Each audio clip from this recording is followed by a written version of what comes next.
Hi, I'm Yannick Goeb. I'm an orthopedic surgeon and a cyclist, and today we're going to be talking about my tips and principles for structuring a training week with limited time. For those of us who have full-time jobs and family obligations, it can be hard to find enough time in a week to make real progress on the bike. The mistake that I see a lot of time-limited athletes make is they try to train like professional athletes who have twice the time to train and twice the time to recover compared to those of us who have other obligations. If you're struggling to make progress with a limited number of training hours per week, I want to provide some perspective as someone who's made reasonable progress with what I think is a pretty realistic time commitment on any given week. If you only have 5 to 7 hours a week to train on the bike, every session becomes crucial. It's not about accumulating as much fatigue as you can in those 5 to 7 hours, but rather it's about nailing a few key sessions and using the rest of your time to support those sessions to really drive adaptation. Again, this is based largely on my experience. For context, I have a full-time job as a surgeon, which, as much as I love, is quite stressful, both physically and mentally. I have family obligations with a young family at home. And despite this, I feel like I've made reasonable progress over the years, now with an FTP roughly of 4.5 watts per kilo. And this is with, in general, between 4 and 6 hours of training per week. The first principle, which I think is really important, is it's important to identify 1 or maybe 2 key workouts in a week that are going to become the centerpiece of your training week. You'll notice that this one key session executed well is usually enough to drive adaptation if the remainder of your rides and the remainder of your lifestyle around those rides supports that key session. What I mean by a key session is one that is most likely to drive adaptation in your physiology.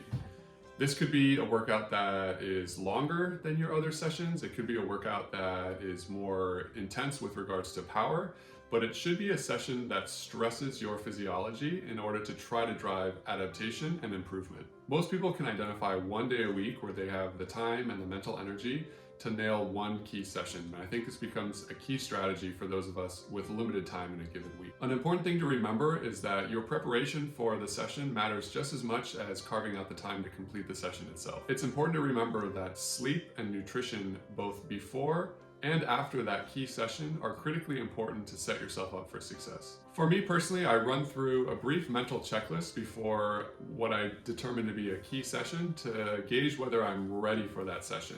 Most of that has to do with my sleep, my hydration, my nutrition, but also my energy level and my motivation to complete the session. If I've been eating, sleeping, and hydrating well leading up to a key session, I have much more confidence that I'm going to be able to execute it in a manner that drives adaptation. Once you've identified 1 day a week where you can have a key session in your training schedule, the rest of the sessions become supportive in the sense that you're not trying to accumulate significant fatigue in the other sessions, but you're rather trying to preserve freshness and consistency so that you can continue with those key sessions at least once a week for many months. For me personally, I like to do my key sessions on Monday mornings before the work week starts. I find that typically I'm well rested from the weekend and also more likely to be well hydrated and well fueled leading up to a Monday ride. After my key session on Monday, my Tuesday, Wednesday, and Friday rides are usually aerobic 1 to 1.5 hours of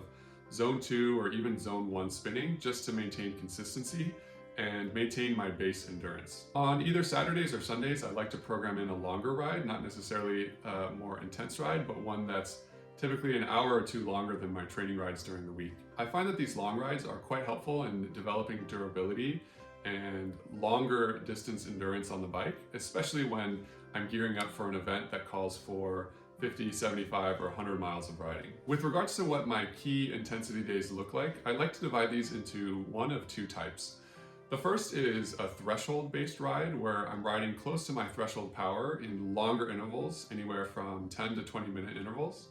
The second variety is what I call more of a VO2 max workout, where you're riding at powers substantially above your threshold power, but for shorter interval times, usually between 3 and 5 minutes. I find that this combination of power around your threshold sustained for a longer period of time, in addition to shorter intervals of power above your threshold, are a really great way to drive adaptation and for slowly but surely your threshold power to increase over time.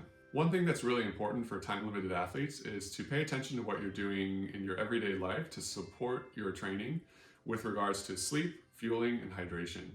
It's important to understand that your body doesn't distinguish that much physiologically from stress you experience at work or at home and the stress that you experience on the bike. With that in mind, it's important to recognize that if you have a stressful week at work, that stress is very likely to affect your ability to execute those key sessions, and you may need to modify your schedule and wait until you're more mentally and physically recovered before attempting one of these key sessions. One thing I've certainly experienced myself is that consistency in training tends to yield much better results than having 1 or 2 epic weeks with really intense training that's not sustained. The best training plan for any individual athlete is one that they can execute consistently and one that allows them to still feel good on and off the bike and not accumulate so much fatigue that the rest of your life starts to suffer. For me, my work week in the operating room is quite stressful, both mentally and physically. And knowing that, I try not to schedule any key sessions when I know I'm also accumulating fatigue from my time in the operating room. In summary, I think the key principles for time-limited athletes are to focus on 1 or maybe 2 key sessions a week to really execute well, and to use the rest of your training time to support those key sessions.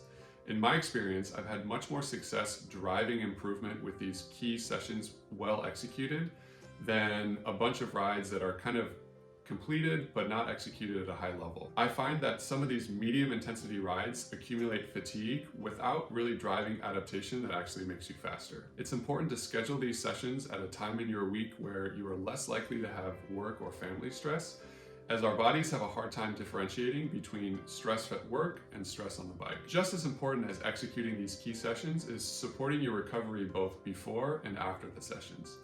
Being well fed, well hydrated, and well rested before and after a key session is crucial to driving the adaptation that actually makes you a faster rider. If you found this video helpful, please consider subscribing.